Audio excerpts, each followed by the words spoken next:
Designed for trans-septal delivery, the Saturn TMVR system traverses the femoral and iliac veins, the inferior vena cava, and right atrium. It then accesses the left atrium with an outer sheath dilator that has a shaped balloon on the distal tip for easy crossing. The 26 French guidewire delivery system with full steerable capability is introduced into the ventricle and positioned for deployment of standard guide wires around the native mitral valve. 2 guide wires are tracked behind the leaflets from the posterior aspect of the mitral valve to the left ventricular outflow tract and into the aorta, where they are snared and retracted to create 2 loops. The loops act as guide rails to position the annular segments that are advanced over the wire and positioned in the subannular groove behind the native leaflets to create a stable anchoring and effective sealing.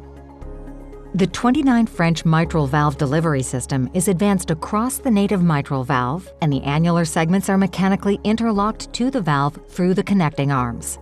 Finally, the prosthesis is aligned, positioned, and deployed in 2 steps.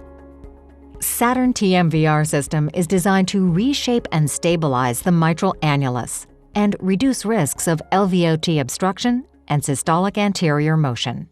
Learn more at InnovHeart.com.